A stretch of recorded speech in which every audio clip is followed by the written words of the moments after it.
ಎಲ್ಲರಿಗೂ ನಮಸ್ಕಾರ. ನಾನು ನಿಮ್ಮ ಡಾಕ್ಟರ್ BK ರಾಮ್ ಪ್ರವೀಣ್, ಜನತಾ ಆಯುರ್ವೇದ, ಹಾಸನ. ಓಂ ನಮಾಮಿ ಧನ್ವಂತರಿ ಮಾದಿದೇವಂ ಸುರಾಸುರೈರ್ವಂದಿತ ಪಾದಪದ್ಮಂ ಲೋಕೆ ಜರಾರುಗ್ಭಯ ಮೃತ್ಯುನಾಶಂ ಧಾತಾರಮೇಶಂ ವಿವಿಧೌಷಧೀನ ಧನ್ವಂತರಿ ರಮಾನಾಥಂ ಸರ್ವರೋಗ ನಿವಾರಕಂ ಆಯುರ್ವೇದ ಪ್ರವರ್ತಾರಂ ಒಂದೇ ಪೀಯೂಷದಾಯಕಂ. ಸರ್ವೇ ಜನಾಃ ಸುಖಿನೋ ಭವಂತು, ಸರ್ವೇ ಸಂತು ನಿರಾಮಯಃ. ಓಂ ಶಾಂತಿ ಶಾಂತಿ ಶಾಂತಿ. ವೀಕ್ಷಕರೇ, ಇವತ್ತಿನ ಸಂಚಿಕೆಯಲ್ಲಿ ಗ್ಯಾಸ್ಟ್ರಿಕ್ ಸಮಸ್ಯೆ ಬಗ್ಗೆ ತಮಗೆ ತಿಳಿಸ್ಕೊಡ್ತೀನಿ. ಕೆಲವೊಬ್ರು ಏನಂತ ಹೇಳ್ತಾರೆ ಅಂದರೆ, ನಿಮಗೇನು ತೊಂದರೆ ಅಂದರೆ ನನಗೆ ಗ್ಯಾಸ್ಟ್ರಿಕ್ ಆಗಿದೆ ಅಂತಿರ್ತಾರೆ. ಇದು ಒಂದು ತಪ್ಪು ಪದ. ನಿಮಗೆ ಗ್ಯಾಸ್ಟ್ರಿಕ್ ಆಗಿದೆ ಅನ್ನೋ ಬದಲು ನೀವು ಗ್ಯಾಸ್ಟ್ರಿಕ್ ಸಮಸ್ಯೆ ಆಗಿದೆ ಅಂತ ಹೇಳಬೇಕು. ಗ್ಯಾಸ್ಟ್ರಿಕ್ ಅಂತಂದರೆ ಮೆಡಿಕಲ್ ಟರ್ಮಿನಾಲಜಿಲಿ ಇದು ಜಠರ, ಹೊಟ್ಟೆ ಅಂತ ಅರ್ಥ. ಆದ್ದರಿಂದ ಗ್ಯಾಸ್ಟ್ರಿಕ್ ಸಮಸ್ಯೆ ಅಂತ ಹೇಳಿ, ಅಥವಾ ಗ್ಯಾಸ್ಟ್ರೈಟಿಸ್ ಆಗಿದೆ ಅಂತ ಹೇಳಿ, ಅಥವಾ ಅಸಿಡಿಟಿ ಆಗಿದೆ ಅಂತ ಹೇಳಿ, ಅಥವಾ ಆಮ್ಲಪಿತ್ತ ಆಗಿದೆ ಅಂತ ಹೇಳಬಹುದು. ಆದ್ದರಿಂದ ಇವತ್ತಿನ ಒಂದು ಸಂಚಿಕೆಯಲ್ಲಿ ಹೆಚ್ಚು ಜನರು ಅನುಭವಿಸ್ತಕ್ಕಂಥ ಈ ಒಂದು ಸಮಸ್ಯೆ, ಗ್ಯಾಸ್ಟ್ರಿಕ್ ಸಮಸ್ಯೆ, ಇದರ ಒಂದು ಬಗ್ಗೆ ಸಂಪೂರ್ಣ ಮಾಹಿತಿಯನ್ನು ಕೊಡ್ತೀನಿ. ಗ್ಯಾಸ್ಟ್ರಿಕ್ ಸಮಸ್ಯೆ ಆಗಲು ಕಾರಣ ಏನು, ಇದರ ಲಕ್ಷಣಗಳೇನು, ಇದಕ್ಕೆ ಪರಿಹಾರ ಏನು, ಯಾವ ರೀತಿ ಮನೆಮದ್ದು ಮಾಡ್ಕೋಬಹುದು, ಯಾವ ಯೋಗಾಸನಗಳನ್ನ ಮಾಡೋದ್ರಿಂದ ಈ ಸಮಸ್ಯೆಯಿಂದ ದೂರ ಆಗ್ಬೋದು, ಯಾವ ಪ್ರಾಣಾಯಾಮ ಮಾಡೋದ್ರಿಂದ ಈ ಒಂದು ಸಮಸ್ಯೆಯಿಂದ ದೂರ ಆಗ್ಬೋದು, ಯಾವಾಗ ನಾವು ವೈದ್ಯರನ್ನು ಕಾಣಬೇಕು, ಈ ಎಲ್ಲ ವಿಷಯವನ್ನು ಸವಿವರವಾಗಿ ತಮಗೆ ತಿಳಿಸ್ಕೊಡ್ತೀನಿ. ಗ್ಯಾಸ್ಟ್ರಿಕ್ ಸಮಸ್ಯೆ ಅಥವಾ ಗ್ಯಾಸ್ಟ್ರೈಟಿಸ್ ನಮ್ಮ ದೇಹದಲ್ಲಿ ಎದೆಯ ಭಾಗದಲ್ಲಿ, ಹೊಟ್ಟೆ ಭಾಗದಲ್ಲಿ ಯಾವಾಗ ಹುಳಿ ತೇಗ ಕಾಣಿಸ್ಕೊಳ್ತದೋ ಇದಕ್ಕೆ ಗ್ಯಾಸ್ಟ್ರಿಕ್ ಸಮಸ್ಯೆ ಅಂತ ಕರೀತಾರೆ. ಪ್ರಮುಖವಾಗಿ ನಮ್ಮ ಜಠರದಲ್ಲಿ ಒಂದು ಅಗ್ನಿ ಇದೆ, ಅದಕ್ಕೆ ಪಾಚಕಾಗ್ನಿ ಅಂತ ಕರೀತಾರೆ. ಇದು ನಮ್ಮ ಜೀರ್ಣಕ್ರಿಯೆಗೆ ಬಹು ಮುಖ್ಯವಾಗಿ ಬೇಕಾಗಿರ್ತಕ್ಕಂಥ ಒಂದು ಅಂಶ. ಆಯುರ್ವೇದದಲ್ಲಿ ಸರ್ವೇ ರೋಗ ಅಪಿ ಮಂದಾಗ್ನೋ ಅಂತ ಹೇಳಿದ್ದಾರೆ. ಅಂದರೆ ಯಾವುದೇ ಒಂದು ಕಾಯಿಲೆ ಇರ್ಬೋದು, ಅದಕ್ಕೆ ಪ್ರಮುಖವಾದ ಕಾರಣ ಮಂದ ಅಗ್ನಿ. ಜಠರದಲ್ಲಿ ಜಠರಾಗ್ನಿ ಯಾವಾಗ ಕಡಿಮೆ ಆಗ್ತದೋ ಆಗ ಈ ಒಂದು ಆಮ್ಲಪಿತ್ತ ಸಮಸ್ಯೆ ಉದ್ಭವ ಆಗ್ತದೆ. ಇದನ್ನು ಗ್ಯಾಸ್ಟ್ರೈಟಿಸ್ ಅಂತ ಕರೀತಾರೆ. ನಮ್ಮ ಜಠರದಲ್ಲಿ ಈ ಆ್ಯಸಿಡ್ ಅಂದರೆ ಆಮ್ಲದ ಒಂದು ಅಂಶ, ಆ್ಯಸಿಡ್ ಕಂಟೆಂಟ್ ಯಾವಾಗ ಹೆಚ್ಚಾಗ್ತದೋ ಜೀರ್ಣಕ್ರಿಯೆಯಲ್ಲಿ ಏರುಪೇರಾಗ್ತದೆ. ಆ ಒಂದು ಸಂದರ್ಭದಲ್ಲಿ ಈ ಒಂದು ಸಮಸ್ಯೆ ಉದ್ಭವ ಆಗ್ತದೆ. ಇದಕ್ಕೆ ಗ್ಯಾಸ್ಟ್ರೈಟಿಸ್ ಅಂತ ಕರೀತಾರೆ, ಅಥವಾ ಅಸಿಡಿಟಿ ಅಂತ ಕರೀತಾರೆ. ನಮ್ಮ ದೇಹದಲ್ಲಿ 5 ರೀತಿಯ ಪಿತ್ತಗಳಿದೆ. ಆ ಒಂದು 5 ಪಂಚಪಿತ್ತಗಳಲ್ಲಿ ಜೀರ್ಣಕ್ರಿಯೆಗೆ ಬಹು ಮುಖ್ಯವಾಗಿ ಬೇಕಾಗಿರ್ತಕ್ಕಂಥ ಒಂದು ಪಿತ್ತ ಅಂದರೆ ಪಾಚಕ ಪಿತ್ತ. ಈ ಪಾಚಕ ಪಿತ್ತ ನಮ್ಮ ಜಠರದಲ್ಲಿ ಜೀರ್ಣಕ್ರಿಯೆಯನ್ನು ಸರಾಗವಾಗಿ ಮಾಡ್ತದೆ. ಯಾವಾಗ ಈ ಪಾಚಕ ಪಿತ್ತದ ಅಂಶ ಏರುಪೇರಾಗ್ತದೋ ಅಂಥ ಒಂದು ಸಂದರ್ಭದಲ್ಲಿ ಈ ಒಂದು ಆಮ್ಲಪಿತ್ತ ಸಮಸ್ಯೆ ಉದ್ಭವ ಆಗ್ತದೆ.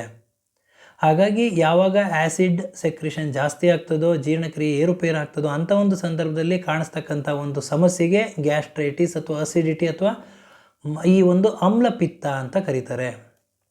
ಹಾಗಾದರೆ ಇದಕ್ಕೆ ಕಾರಣಗಳೇನು ಅನ್ನೋದನ್ನು ತಿಳ್ಕೊಳ್ಳೋಣ. ಇದರಲ್ಲಿ ಹಲವಾರು ಕಾರಣಗಳಿದೆ. ಅದರಲ್ಲಿ ಒಂದು ಪ್ರಮುಖವಾದ ಕಾರಣ ಅಂತಂದರೆ ಸಮಯಕ್ಕೆ ಸರಿಯಾಗಿ ಊಟ ಮಾಡ್ದಲೇ ಇರೋದು.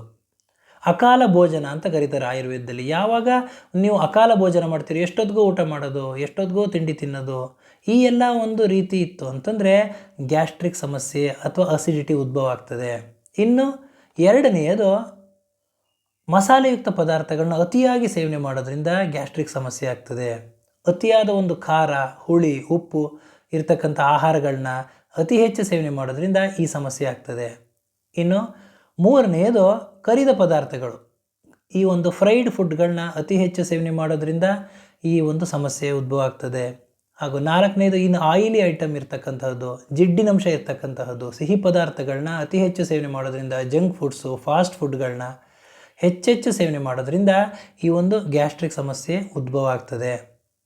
ಹಾಗೂ ಈ ಒಂದು ಸಮಸ್ಯೆ ಉದ್ಭವಕ್ಕೆ ಇನ್ನೊಂದು ಪ್ರಮುಖವಾದ ಕಾರಣ ಅಂತಂದರೆ ಅತಿಯಾದ ಒಂದು ಧೂಮಪಾನ, ಮದ್ಯಪಾನ.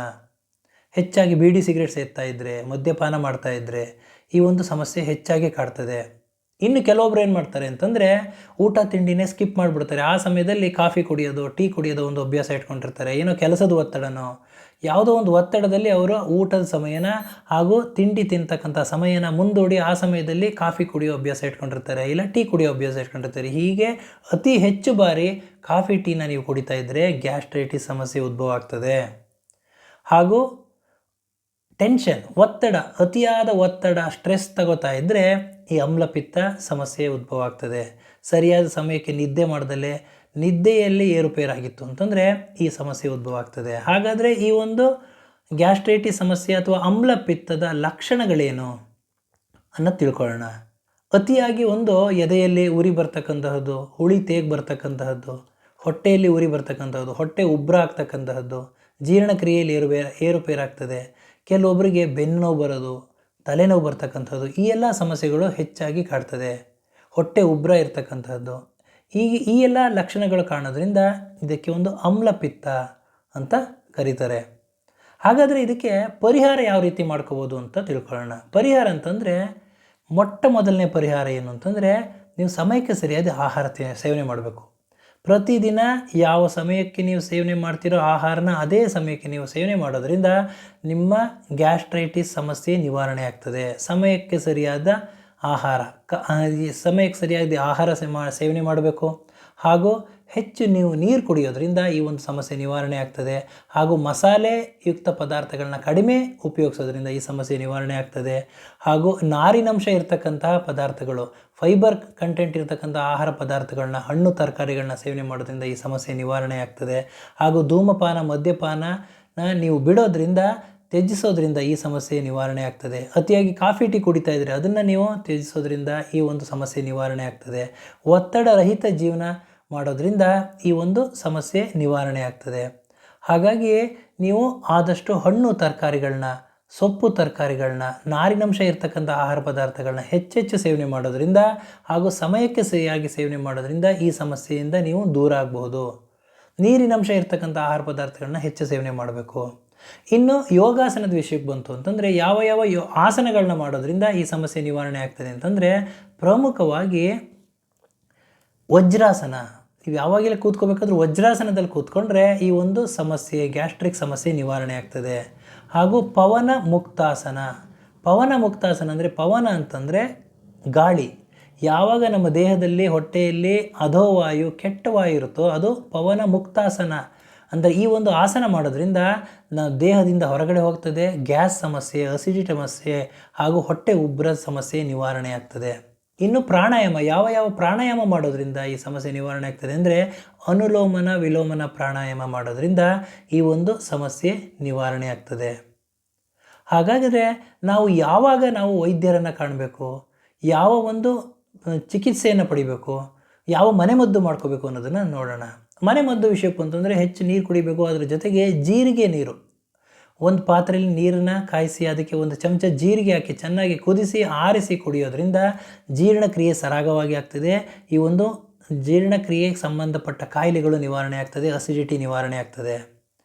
ಇನ್ನು ಹೊಟ್ಟೆಯಲ್ಲಿ ಆಮ್ಲ ಅಂದರೆ ಆ್ಯಸಿಡ್ ಕಂಟೆಂಟ್ ಹೆಚ್ಚಾಗಿದ್ದರೆ ಈ ಒಂದು ಅಸಿಡಿಟಿ ಸಮಸ್ಯೆ ಉದ್ಭವ ಆಗ್ತದೆ. ಆದ್ದರಿಂದ ಪ್ರತಿನಿತ್ಯ ಒಂದು 5 ರಿಂದ 6 ತುಳಸಿ ಎಲೆಗಳನ್ನ ಸೇವನೆ ಮಾಡೋದ್ರಿಂದ ಈ ತುಳಸಿ ಎಲೆಗಳು ಆ್ಯಸಿಡ್ ಸೆಕ್ರಿಷನ್ನ ಕಡಿಮೆ ಮಾಡ್ತದೆ, ಆಮ್ಲಪಿತ್ತ ಸಮಸ್ಯೆ ನಿವಾರಣೆ ಮಾಡ್ತದೆ. ಇನ್ನು ಶುಂಠಿ ರಸದ ಜೊತೆಗೆ ಜೇನುತುಪ್ಪ ಮಿಶ್ರಣ ಮಾಡಿ ಸೇವನೆ ಮಾಡೋದ್ರಿಂದ ಈ ಆಮ್ಲಪಿತ್ತ, ಗ್ಯಾಸ್ಟ್ರೈಟಿಸ್ ಸಮಸ್ಯೆ ನಿವಾರಣೆ ಆಗ್ತದೆ. ಹಾಗೂ ಮಜ್ಜಿಗೆ, 1 ಲೋಟ ಮಜ್ಜಿಗೆಗೆ ಸ್ವಲ್ಪ ಲವಣ ಅಂತಂದರೆ ಉಪ್ಪನ್ನು ಹಾಕಿ, ಸ್ವಲ್ಪ ಈ ಜೀರಿಗೆ ಪುಡಿಯನ್ನು ಹಾಕಿ ಮಿಶ್ರಣ ಮಾಡಿ ಪ್ರತಿನಿತ್ಯ ಮಧ್ಯಾಹ್ನದ ಹೊತ್ತು ಕುಡಿಯೋದ್ರಿಂದ ಈ ಆಮ್ಲಪಿತ್ತ, ಗ್ಯಾಸ್ಟ್ರೈಟಿಸ್ ಇದು ಸಮಸ್ಯೆ ನಿವಾರಣೆ ಆಗ್ತದೆ. ಹಾಗೂ ಸಮಯಕ್ಕೆ ಸರಿಯಾದ ಆಹಾರ ಸೇವನೆ ಮಾಡೋದ್ರಿಂದ ಈ ಸಮಸ್ಯೆ ನಿವಾರಣೆ ಆಗ್ತದೆ. ಅತಿಯಾಗಿ ಧೂಮಪಾನ, ಮದ್ಯಪಾನ ಮಾಡ್ತಾಯಿದ್ರೆ ಅದನ್ನೆಲ್ಲ ನೀವು ಬಿಡಬೇಕಾಗ್ತದೆ. ಹಾಗಾಗಿ ಇವತ್ತಿನ ಒಂದು ಸಂಚಿಕೆಯಲ್ಲಿ ಈ ಒಂದು ಪರಿಹಾರ, ಮನೆಮದ್ದು, ಯಾವ ಮನೆಮದ್ದು ಮಾಡ್ಕೊಳ್ಳೋದ್ರಿಂದ ಈ ಸಮಸ್ಯೆ ದೂರ ಮಾಡ್ಕೋಬೋದು ಅನ್ನೋದನ್ನು ತಮಗೆ ತಿಳಿಸಿದ್ದೀನಿ. ಇದರ ಜೊತೆಗೆ ಯಾವಾಗ ನೀವು ವೈದ್ಯರನ್ನು ಕಾಣಬೇಕು, ಮನೆಮದ್ದು ಏನೋ ಮಾಡ್ಕೊಂಡ್ಬಿಡ್ತೀರಾ, ಆಹಾರಗಳನ್ನ ವಿಹಾರದಲ್ಲಿ, ಜೀವನ ಶೈಲಿಲಿ ನೀವು ಸರಿಯಾಗಿ ಮಾಡಿಕೊಂಡ್ರೆ ಈ ಒಂದು ಸಮಸ್ಯೆ ನಿವಾರಣೆ ಆಗ್ತದೆ. ಜೊತೆಗೆ ಸಮಯಕ್ಕೆ ಸರಿಯಾದ ನಿದ್ದೆ, ಇವುಗಳನ್ನು ನೀವು ಮಾಡೋದ್ರಿಂದ ಈ ಸಮಸ್ಯೆ ನಿವಾರಣೆ ಆಗ್ತದೆ. ಇನ್ನು ಯಾವಾಗ ವೈದ್ಯರನ್ನು ಕಾಣಬೇಕು, ಕೆಲವೊಬ್ಬರು ಎಲ್ಲ ಮನೆಮದ್ದು ಯಾವುದೇ ಒಂದು ಕಾಯಿಲೆ ಇರಲಿ ಮನೆಮದ್ದು ಮಾಡ್ಕೋತೀನಿ, ಆಯುರ್ವೇದ ಟ್ರೀಟ್ಮೆಂಟ್ ತೊಗೋತೀನಿ, ನಾನು ಹುಷಾರಾಗ್ತೀನಿ ಅಂತಂದರೆ ಅದು ಒಂದು ಲಿಮಿಟೇಷನ್ವರೆಗೂ ಇದೆ. ಅದು ಯಾವಾಗ ಅತಿಯಾಗಿ ಇರ್ತದೋ ಅಂಥ ಒಂದು ಸಂದರ್ಭದಲ್ಲಿ ನೀವು ಹತ್ತಿರವಿರೋ ತಜ್ಞ ವೈದ್ಯರನ್ನು ಕಾಣಲೇಬೇಕಾಗ್ತದೆ, ಔಷಧೋಪಚಾರ ಮಾಡ್ಕೊಳ್ಳೇಬೇಕಾಗ್ತದೆ.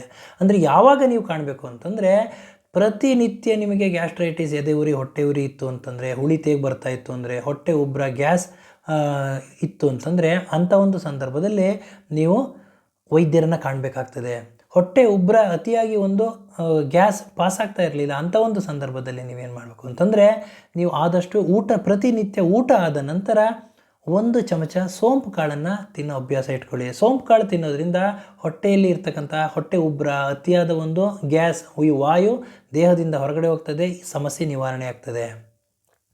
ಹಾಗೂ ನೀವು ವೈದ್ಯರನ್ನ ಯಾವಾಗ ಕಾಣಬೇಕು ಅಂತಂದರೆ, ಅತಿಯಾದ ಒಂದು ಗ್ಯಾಸ್ಟ್ರೈಟಿಸ್ ಇದ್ದರೆ, ಹುಳಿ ತೇಗು ಬರ್ತಾ ಇದ್ದರೆ, ಹಾಗೂ ಪ್ರತಿನಿತ್ಯ ಹುಳಿ ತೇಗು ಹಾಗೂ ವಾಮಿಟಿಂಗ್ ಸೆನ್ಸೇಷನ್ ಅಥವಾ ವಾಂತಿ ಆಗ್ತಾ ಇದ್ದರೆ, ದಿನೇ ದಿನೇ ತೂಕ ಕಡಿಮೆ ಆಗ್ತಾ ಇದ್ದರೆ, ಹಾಗೂ ಮಲವಿಸರ್ಜನೆ ಮಾಡಿದಾಗ ನೀವು ಆ ಮಲದ ಬಣ್ಣ ಕಪ್ಪು ಬಣ್ಣ ಇತ್ತು ಅಂತಂದರೆ, ಹಾಗೂ ದಿನೇ ದಿನೇ ನೀವು ತೂಕದಲ್ಲಿ ಏರುಪೇರು ಆಗ್ತಾ ಇತ್ತು ಅಂದರೆ, ತಕ್ಷಣ ಹತ್ತಿರವಿರತಕ್ಕಂತಹ ತಜ್ಞ ವೈದ್ಯರನ್ನು ಭೇಟಿಯಾಗಿ ಅವರ ಸೂಕ್ತ ಸಲಹೆ ಸೂಚನೆ ಮೇರೆಗೆ ಔಷಧೋಪಚಾರಗಳನ್ನ ಮಾಡಿಕೊಂಡು ನೀವು ಆರೋಗ್ಯದಿಂದಿರಬೇಕು ಅಂತ ಹೇಳ್ತಾ ಇವತ್ತಿನ ಈ ಒಂದು ಸಂಚಿಕೆಯನ್ನು ಮುಗಿಸ್ತಾ ಇದ್ದೀನಿ. ನನ್ನ ಈ ವಿಡಿಯೋ ತಮಗೆ ಇಷ್ಟವಾಗಿದ್ದಲ್ಲಿ ಲೈಕ್ ಮಾಡಿ, ಶೇರ್ ಮಾಡಿ, ಹಾಗೂ ನನ್ನ ಎಲ್ಲ ಮುಂದಿನ ವಿಡಿಯೋಗಳಿಗಾಗಿ ಸಬ್ಸ್ಕ್ರೈಬ್ ಮಾಡಿ. ಧನ್ಯವಾದ.